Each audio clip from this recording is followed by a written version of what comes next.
Hello everyone, welcome to series small world. ఈరోజు ఒక cooking వీడియోతో మీ ముందుకు వచ్చాను. సో టుడే స్పెషల్ గోంగూర చట్నీ. మొన్న మార్కెట్కి వెళ్తే అక్కడ ఫ్రెష్గా కనిపించింది. సో చాలా రోజులైంది గోంగూర చట్నీ అని తీసుకొచ్చా. సో దానికి కావాల్సిన ఇంగ్రీడియంట్స్, ఫస్ట్ గోంగూర లీవ్స్ అన్నీ మంచిగా ఫ్రెష్గా కడిగి తీసుకున్నాను. మీలో గోంగూర పచ్చడి ఎంతమందికి ఇష్టమో కామెంట్ చేయండి. సో తెలంగాణ స్టైల్లో మా మమ్మీ చాలా బాగా చేస్తుంది. అలా చేద్దామని చాలా ఇయర్స్ తర్వాత ట్రై చేస్తున్నా. సో ఇంగ్రీడియంట్స్ వచ్చేసి గోంగూర, నెక్స్ట్ నువ్వులు అండ్ ఉల్లిపాయ 1 అండ్ ఎండుమిర్చి ఒక 4, పచ్చిమిర్చి ఒక 5 to 6 అండ్ వెల్లుల్లి రెబ్బలు అండ్ నెక్స్ట్ జీలకర్ర కొంచెం. So next process, stove on చేసి ఒక ప్యాన్ పెట్టుకొని నువ్వులు కొంచెం దూరగా వేయించాలి. కొంచెం దూరగా వేగాక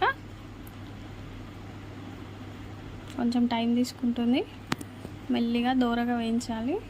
నెక్స్ట్ దాంట్లోనే కొంచెం ఆయిల్ యాడ్ చేసి అందులో పచ్చిమిర్చి, వెల్లుల్లి రెబ్బలు, ఉల్లిపాయ, కొంచెం జీలకర్ర ఇంగ్రీడియంట్స్ అన్నీ యాడ్ చేయాలి. ఇందులోనే కొంచెం ఎండుమిర్చి లాస్ట్కి వేసా, మాడిపోతాయి కనుక లాస్ట్కి ఎండుమిర్చి యాడ్ చేయాలి. సో అవి 2-3 minutes అట్లా ఫ్రై అయ్యాక గోంగూరని యాడ్ చేయాలి, గోంగూర లీవ్స్ని. సో అవన్నీ ఇలా యాడ్ చేసుకొని అవి కొంచెం ఒక 5 minutes అలా మగ్గాలి. అప్పుడు మనకి పచ్చడికి రెడీ అయిపోతుంది. సో ఇలా కొంచెం దాంట్లో సాల్ట్ యాడ్ చేస్తున్నా, ఈజీగా తొందరగా మగ్గడానికి. సో ఇలా అయిపోయాక ఒక లిడ్ కవర్ చేస్తే తొందరగా మనకి గోంగూర మగ్గిపోతుంది. ఒక 2-3 minutes తర్వాత ఇలా అవుతుంది.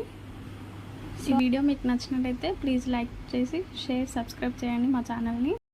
నెక్స్ట్ గోంగూర మగ్గాక కొంచెం చల్లారనిచ్చిన తర్వాత మిక్సీ చేయాలి. ఫస్ట్ నువ్వుల్ని మిక్సీ చేసుకుందాం.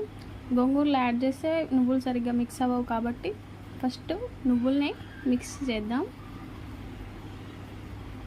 సో నువ్వులు మిక్సీ కొంచెం లైట్గా అయిపోయాక దాంట్లోనే ఇదంతా ఈ గోంగూర అదంతా యాడ్ చేద్దాం.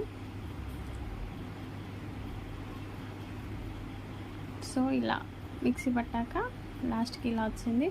దీంట్లో ఒకసారి గ్రైండ్ అయ్యాక మళ్ళీ పచ్చి ఉల్లిపాయలు యాడ్ చేస్తే మనం తినేటప్పుడు చాలా బాగుంటాయి. సో అవుట్పుట్ ఇలా ఉంది. ఇప్పుడు రెడీ టు టేస్ట్. నాకు చాలా ఇష్టం గోంగూర పచ్చడి అంటే. సో మీలో ఎంతమందికి ఇష్టమో చెప్పండి. అండ్ ఇలా తెలంగాణ స్టైల్లో చాలా బాగుంటుంది. Thank you so much.